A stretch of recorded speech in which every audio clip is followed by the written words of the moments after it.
कहानी की शुरुआत होती है आर्खम के एक शांत गांव से, जहां हम लविनिया गार्डनर नाम की एक लड़की को देखते हैं जो चुपचाप मंत्र पढ़कर जादू टोना कर रही थी। वो ब्रह्मांड की किसी जादुई ताकत को अपनी माँ के शरीर से कैंसर हटाने की दुआ मांग रही थी। लेकिन तभी अचानक उसका ध्यान टूट गया क्योंकि पीछे से एक अनजान आदमी वहां आ पहुंचा। उसने तुरंत माफी मांगी और कहा कि मेरा नाम वॉर्ड है। साथ ही उसने बताया कि वो एक हाइड्रोलॉजिस्ट है जिसे यहाँ पर एक सर्वे करने के लिए भेजा गया है। खैर थोड़ी बातचीत के बाद लविनिया अपने घोड़े पर बैठकर वहां से चली गई। घर पहुंचने पर हम उसके माँ बाप नेथन और टेरिसा को देखते हैं। उनकी बातों से पता चलता है कि उनका परिवार हाल ही में शहर छोड़कर यहाँ पर शिफ्ट हुआ था और दोनों को ही ये शांत जिंदगी बहुत पसंद आ रही थी। उस रात लविनिया का बड़ा भाई बेनी अपने कंप्यूटर पर बिजी था और तभी अचानक से स्क्रीन अजीब तरीके से ब्लिंक करने लगी। दूसरी तरफ उसका छोटा भाई जैक भी अपने आसपास कुछ अजीब चीजें महसूस कर रहा था। हर गुजरते पल के साथ उसका डर बढ़ता जा रहा था।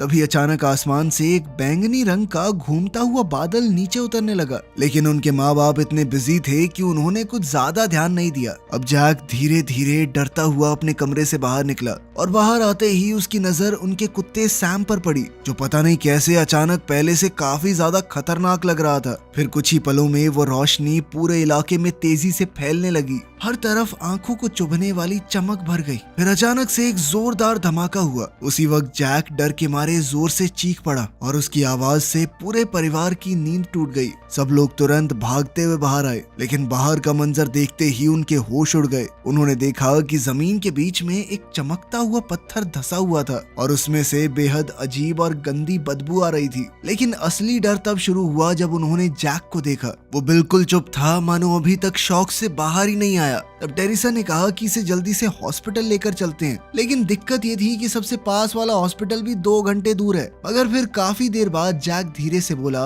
कि मेरे बस सर में थोड़ा सा दर्द है। ये सुनते ही पूरे परिवार ने राहत की सांस ली।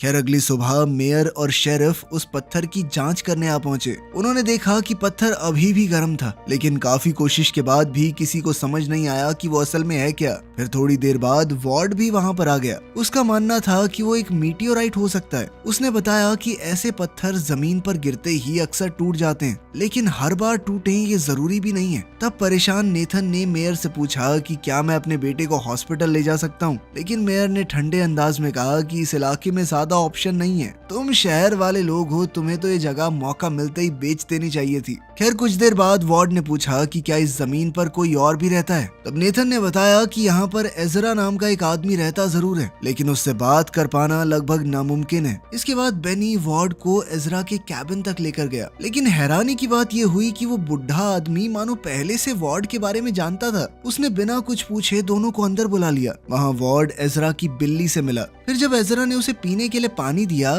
तो वार्ड को उस पानी में कुछ अजीब सा लगा, इसीलिए उसने पीने से मना कर दिया और कहा कि मैं पहले इसका टेस्ट करूंगा। तभी अचानक बाहर एक भयानक तूफान शुरू हो गया और बिजली चमकती देखकर लविनिया तुरंत उत्सुक होकर बाहर भागी। तब नेथन ने उसे वापस अंदर लाने की कोशिश की, लेकिन उसी वक्त दोनों ने देखा कि बिजली सीधा मीटियोराइट पर गिर रही थी और हर एक स्ट्राइक के साथ वो और ज्यादा चमकने लगता। वहीं दूसरी तरफ वार्ड पानी को एक टेस्टिंग स्ट्रिप से चेक कर रहा था और अगले ही पल उस स्ट्रिप का कलर गहरा बैंगनी हो गया। खैर फिर अगली सुबह नेथन और टेरिसा ने देखा कि वो मीटियोराइट अपनी जगह से गायब हो चुका है। ये देखकर वो दोनों हैरान रह गए। साथ ही उनकी नजर कुएं के पास उगने वाले एक खूबसूरत फूल पर पड़ी, मानो रात भर में वहाँ कुछ बदल गया हो। इसी बीच मीडिया भी इस घटना को कवर करने के लिए वहाँ पहुँच चुकी थी और ये सब देखकर नेथन बुरी तरह से चिढ़ गया। शाम को पूरा परिवार टीवी पर नेथन का इंटरव्यू देख रहा था, लेकिन तभी रिपोर्टर ने थोड़ा बहते हुए कह दिया कि इस आदमी ने यूएफओ को देखा था। ये सुनते ही नेथन का चेहरा गुस्से से भर गया।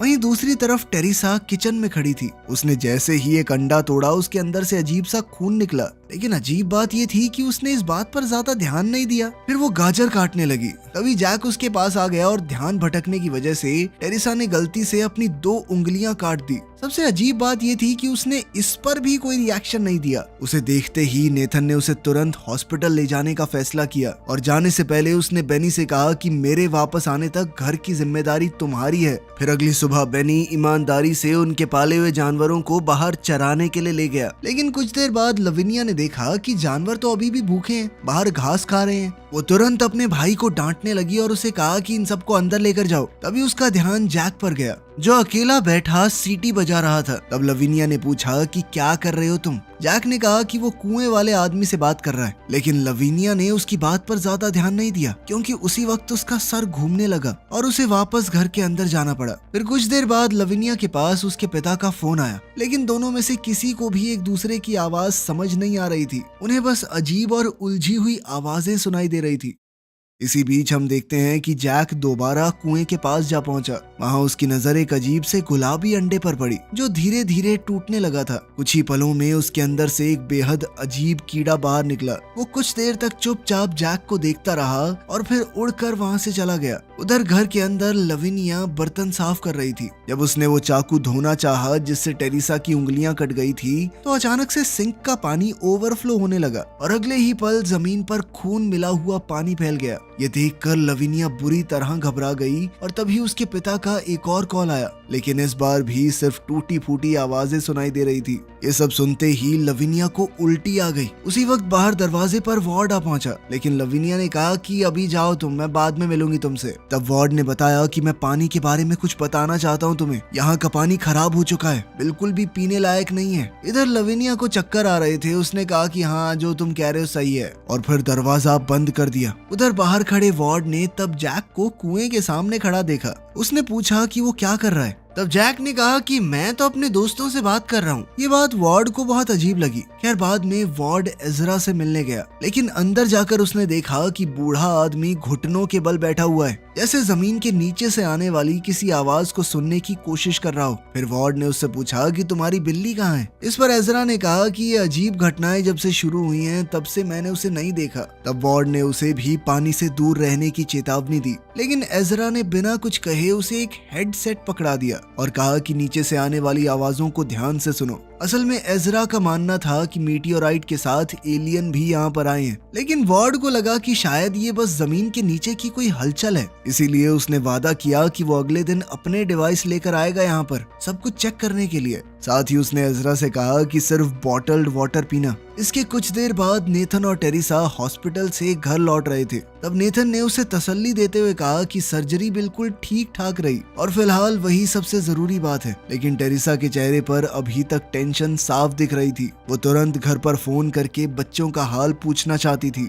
लेकिन कॉल का कोई जवाब नहीं मिला। वहीं दूसरी तरफ जैक अभी भी कुएं के पास बैठा हुआ था। तभी सैम भी उसके पास आ गया और अगले ही पल एक तेज रोशनी ने पूरे इलाके को ढक लिया। फिर सैम अचानक गुस्से में उस रोशनी की तरफ भाग पड़ा। वो जोर जोर से भौंक रहा था, जबकि जैक बस चुपचाप उस सबको घूर रहा था। वहीं घर के अंदर लविनिया बेनी के कमरे में गई। वहाँ उसका कंप्यूटर अजीब तरीके से ग्लिच कर रहा था। साथ ही हवा में कुछ अनजानी आवाजें भी गूंज रही थी, जैसे धीरे धीरे उसका ध्यान अपनी तरफ खींच रही हूँ। इसके कुछ देर बाद बेनी कमरे में आया और उसने बताया कि सैम के भौंकने की आवाज सुनकर वो उसे ढूंढने बाहर गया था, लेकिन बाहर जो उसने देखा वो काफी अजीब था। उसने बताया कि दिन होने के बावजूद अचानक से अंधेरा छा गया था और पता नहीं कैसे उसे घर वापस आने का रास्ता तक नहीं मिल रहा था। तभी अचानक घर का फोन बजने लगा, लेकिन जैसे ही लविनिया ने फोन उठाया तो उसे फिर वही डरावनी और टूटी फूटी आवाजें सुनाई देने लगी। उसी वक्त घर की लाइट्स भी अजीब तरीके से ब्लिंक करने लग गई। अब दोनों भाई बहन को जैक की टेंशन होने लगी, जो अभी भी बाहर ही था। खैर कुछ ही देर में नेथन और टेरिसा घर वापस पहुंच गए और उन्हें बाहर जैक कुएं के पास खड़ा हुआ दिखा।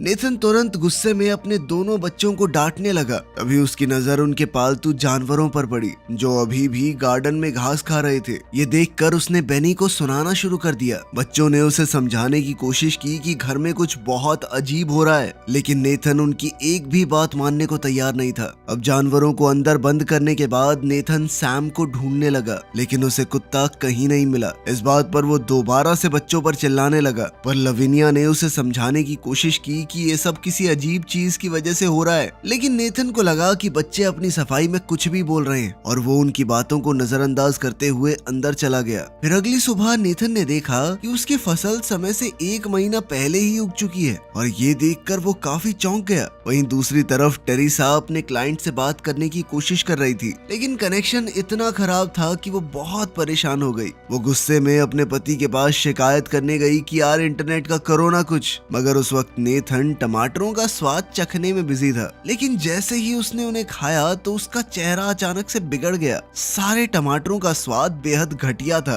तब गुस्से में आकर वो एक एक करके सबको डस्टबिन में फेंकने लगा। फिर कुछ देर बाद वो हताश होकर सोफे पे बैठ के शराब पीने लगा, लेकिन उसने ड्रिंक में बर्फ भी वही डाली जो खराब पानी से बनी थी। उधर टीवी पर मेयर टाउन के सबसे बड़े कंस्ट्रक्शन प्रोजेक्ट के बारे में बात कर रही थी। वो एक नए वाटर रिजर्वॉयर का प्लान था। इस दौरान नेथन की नजर अपने हाथों पर पड़ी और उसने देखा कि उसकी स्किन अजीब तरीके से सूखी और फटी हुई है। ऐसा लग रहा था किसी बूढ़े आदमी के हाथ हैं।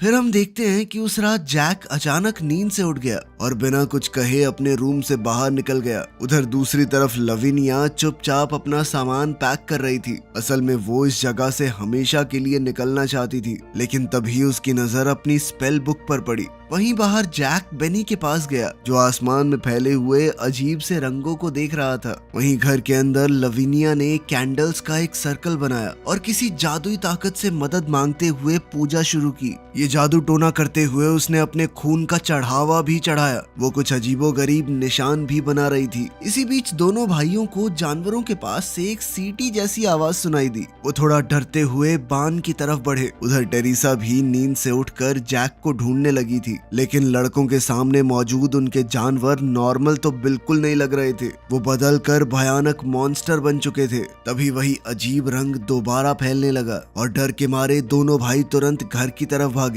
बाहर उनकी मुलाकात अपनी माँ से हो गई। टेरिसा ने बिना देर किए जैक को जोर से गले लगा लिया, लेकिन अगले ही पल वो अजीब रोशनी बिजली बनकर उन दोनों पर आ गिरी। बेनी बेचारा थोड़े दूर से इस खौफनाक मंजर को देख रहा था। इतना शोर सुनकर नेथन भी वहां पहुंचा और सामने का मंजर देखकर उसके भी होश उड़ गए। सब लोग जल्दी से टेरिसा और जैक को घर के अंदर ले गए और फिर हॉस्पिटल और पुलिस को फोन करने की कोशिश करने लगे, लेकिन किसी के भी फोन में सिग्नल नहीं आ रहा था। उसी वक्त खून से भरी लविनिया अचानक नीचे आई, लेकिन जैसे ही उसकी नजर अपनी माँ और भाई पर पड़ी तो वो डर के मारे जम सी गई। असल में वो दोनों किसी अजीब तरीके से एक ही शरीर में जुड़ चुके थे। अगली सुबह पूरे इलाके में वही बैंगनी धुंध फैली हुई थी। तब नेथन ने गाड़ी स्टार्ट करने की कोशिश की तो वो भी नहीं चली। ये देखकर वो बुरी तरह गुस्से से भर गया। वहीं घर के अंदर लविनिया अपने भाई और माँ की मदद करने की कोशिश कर रही थी। वो दोनों दर्द से बुरी तरह चीख रहे थे। तब लविनिया को समझ आया कि जो मीटियोराइट यहाँ पर गिरा था उसने आसपास की हर चीज को बदल दिया है। बेनी ने भी कहा कि ये सिर्फ चीजों को नहीं बदल रहा,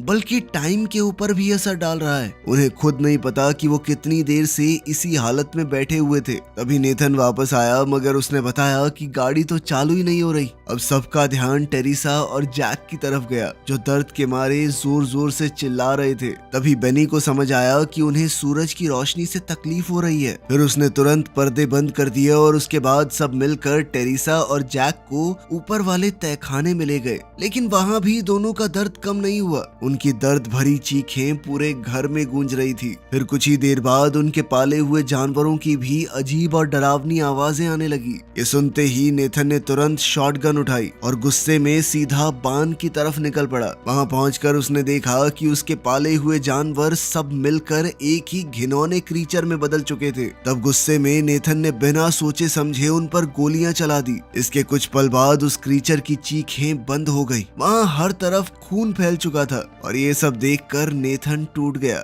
वो वहीं खड़ा होकर रोने लगा। खैर थोड़ी देर बाद वो तहखाने में वापस आया और फिर अपने बच्चों से कहा कि वो यहाँ से चले जाएं, बाकी सब वो खुद संभाल लेगा। बच्चे ये सुनकर टूट गए, मगर उनके पास कोई और रास्ता भी नहीं था। आखिरकार वो अपनी माँ से माफी मांगते हुए घर से बाहर निकल गए। इसके बाद नेथन ने धीरे से बंदूक अपनी पत्नी की तरफ की, लेकिन जैसे ही टेरिसा ने रोना शुरू किया तो नेथन का दिल बदल गया। उसके अंदर के जज्बात उस पर हावी हो गए। तब उसने बंदूक नीचे की और टेरिसा को चूमते हुए वादा किया कि वो मदद लेकर वापस लौटेगा। इसके बाद हम टाउन में देखते हैं कि वार्ड मेयर से मिलने आया था। उसने मेयर को पानी के बारे में चेतावनी दी, लेकिन मेयर उसकी बात सुनने को तैयार ही नहीं थी। उसका कहना था कि वाटर रिजर्वायर की कंस्ट्रक्शन हर हाल में पूरी होगी। खैर, बिल्डिंग से बाहर निकलते वक्त वार्ड की मुलाकात शेरिफ से हुई। शेरिफ ने उसे कुछ दिखाया जो उसे गार्डनर परिवार की प्रॉपर्टी से मिला था। ये देखते ही वार्ड के होश उड़ गए। असल में वो एक घिनौना सा क्रीचर था जो कई जानवरों के शरीर मिलाकर बना था। तब वार्ड को समझ आया कि गार्डनर परिवार के साथ कुछ बहुत ही खतरनाक हो रहा है। वहीं दूसरी ओर लविनिया और बेनी ने मदद ढूंढने के लिए घोड़े पर वहाँ से निकलने की कोशिश की, लेकिन अचानक घोड़ा डर गया और उन्हें गिराकर भाग निकला। तभी अचानक बेनी को कुएं की तरफ से आवाज सुनाई दी और उसे लगा कि शायद वो सैम है जो मदद मांग रहा है। इसीलिए वो बिना सोचे समझे कुएं की तरफ भागा। लविनिया ने उसे रोकने की बहुत कोशिश की, लेकिन बेनी ने उसकी एक न सुनी। आखिरकार वो सीधा कुएं के अंदर उतर गया, लेकिन असल में वो एक जाल था। अगले ही पल वो अजीब रंग कुएं के अंदर से बाहर निकला और उसने बेनी को अपने अंदर समा लिया। इसके बाद वो उसे खींचते हुए गहराइयों तक ले गया। अपने भाई को अपनी आंखों के सामने मरता देख लविनिया पूरी तरह टूट गई और उसी वक्त उसके पिता वहां आ पहुंचे। नेथन उसे अकेले भागने के लिए डांटने लगा। वो पहले ही हर चीज से बुरी तरह परेशान हो गया था, इसलिए गुस्से में आकर उसने लविनिया को टेरिसा और जैक के साथ तहखाने में बंद कर दिया, फिर चाहे वो कितनी भी मिन्नतें क्यों ना करे। उसकी इन हरकतों से ये साफ हो रहा था कि नेथन धीरे धीरे अपना होश खो रहा है। वो अपने शरीर के कंट्रोल में नहीं है। फिर उसने अपने और टेरिसा के लिए ड्रिंक्स बनाए और फिर अपनी फेवरेट मूवी चला दी और ऐसे बात करने लगा जैसे सब कुछ नॉर्मल हो। उसे लविनिया की चीखें लगातार सुनाई दे रही थी, लेकिन नेथन उन्हें पूरी तरह से नजरअंदाज कर रहा था। वहाँ तहखाने में लविनिया की हालत और खराब हो गई। उसकी माँ अब एक भयानक मॉन्स्टर में बदल चुकी थी जो एक घिनौनी आवाज में बात कर रहा था। फिर कुछ देर बाद जब वार्ड और शेरिफ घर पहुंच गए तो नेथन ने उन्हें बिल्कुल नॉर्मल तरीके से अंदर बुलाया। तभी दोनों की नजर नेथन के हाथों पर पड़ी जिन पर अजीब निशान बने हुए थे। जब उन्होंने पूछा कि बाकी परिवार कहाँ है तो नेथन ने खाली लिविंग रूम की तरफ इशारा करते हुए कहा कि सब यहीं तो हैं। दूसरी तरफ तहखाने में उस मॉन्स्टर ने लविनिया पर हमला कर दिया। मॉन्स्टर कहने लगा कि मैं बहुत भूखा हूँ, जबकि डर से कांप रही लविनिया उससे दूर रहने की भीख मांग रही थी। जल्द ही उसकी चीखें नीचे तक सुनाई देने लगी और तभी वार्ड और शेरिफ तुरंत तहखाने की तरफ दौड़े। उन्होंने जोर लगाकर दरवाजा तोड़ डाला, लेकिन अंदर का मंजर देखकर दोनों की रूह कांप गई। उनके सामने वही भयानक क्रीचर खड़ा था। उसी वक्त नेथन वहां आ गया और बिना कुछ सोचे उसने क्रीचर को गोली मार दी। हैरानी की बात यह थी कि जैक अभी भी जिंदा था। उसने कमजोर आवाज में नेथन को पापा कहकर बुलाया, लेकिन नेथन ने उसे भी गोली मार दी और कहा कि ये मेरा परिवार नहीं है। इसके बाद वार्ड लविनिया को संभालते हुए बाहर ले जाने लगा, लेकिन तभी वो अजीब रंग दोबारा उसके सामने आ गया और उन पर झपटने की कोशिश की। उसी पल नेथन ने उस रंग पर गोली चलाने की कोशिश की, लेकिन शेरिफ को लगा कि वो वार्ड और लविनिया को निशाना बना रहा है। इसी गलतफहमी में शेरिफ ने तुरंत नेथन पर गोलियां चला दी। ये देखकर लविनिया पूरी तरह से टूट गई। उसका पूरा परिवार खत्म हो गया था। वो दौड़कर अपने पिता के पास गई और उन्हें बचाने की कोशिश की, लेकिन अब बहुत देर हो चुकी थी। नेथन ने उसकी आंखों के सामने दम तोड़ दिया। तभी अचानक सबको एजरा के कैबिन की तरफ से आवाज सुनाई दी। फिर शेरिफ ने तुरंत वहां जाने का फैसला किया और वार्ड को भी साथ चलने को कहा। तब वार्ड ने लविनिया से भी कहा कि आ जाओ तुम भी साथ चलो, लेकिन उसने मना कर दिया। उसका कहना था कि यही मेरा घर है और मैं इसे छोड़कर कहीं नहीं जाऊंगी। खैर, फिर वार्ड ने उससे वादा किया कि वो वापस आएगा। फिर वो शेरिफ के साथ कैबिन की तरफ निकल पड़ा, लेकिन वहां पहुंचते ही दोनों के होश उड़ गए। उन्होंने देखा कि एजरा का शरीर बिल्कुल बेजान पड़ा था और उसके अंदर वही अजीब रंग चमक रहा था। पास की एक रिकॉर्डिंग चल रही थी जिसमें एजरा बता रहा था कि वो रंग कुएं के अंदर आया था और जिसने भी वो पानी पिया वो धीरे धीरे उसके कब्जे में आ गया। उसी वक्त उन्होंने देखा कि एजरा के शरीर के अंदर चमक रही रोशनी फटने वाली थी। ये समझते ही वार्ड और शेरिफ तुरंत कैबिन से बाहर भागे, लेकिन बाहर निकलते ही एक पेड़ जैसे भयानक क्रीचर ने शेरिफ को पकड़ लिया और फिर पल भर में उसकी जान ले ली। अब वार्ड पूरी तरह से अकेला रह गया था। कुछ देर बाद उसे लविनिया कुएं के सामने खड़ी मिली, लेकिन अब वो पूरी तरह उस अजीब रंग के कब्जे में आ चुकी थी। उसने धीरे से वार्ड को पकड़ लिया और अगले ही पल वार्ड के सामने एक भयानक दृश्य उभरने लगा। अब वो एलियंस की दुनिया देख पा रहा था, एक ऐसी जगह जो किसी दूसरे ही प्लेनेट पर मौजूद है। फिर कुछ देर बाद वार्ड बहुत मुश्किल से खुद को आजाद कर पाया, लेकिन उसके सामने जो हो रहा था वो और भी ज्यादा खौफनाक था। उसने देखा कि लविनिया धीरे धीरे उस घूमते हुए बवंडर के अंदर समा रही थी और देखते ही देखते उसका शरीर बिखरना शुरू हो गया। ये सब देखकर वार्ड डर के मारे वापस घर की तरफ भागा, लेकिन घर के अंदर पहुंचते ही उसे गार्डनर परिवार के विजन्स दिखाई देने लगे। उसे लग रहा था कि मौत के बाद भी वो लोग यहीं पर मौजूद हैं। अचानक नेथन ने उठकर उस पर हमला करने की कोशिश की, लेकिन वो भागकर नीचे सेलर में चला गया। तभी वो अजीब आवाज और ज्यादा तेज होने लगी और इस बार हर सेकंड के साथ उसकी गहराई बढ़ रही थी। तभी अचानक एक बहुत बड़ा धमाका हुआ, जिसके तुरंत बाद हर तरफ सन्नाटा फैल गया। फिर कुछ ही देर में वार्ड धीरे से सेलर से बाहर निकला, लेकिन बाहर का मंजर तो अलग ही था।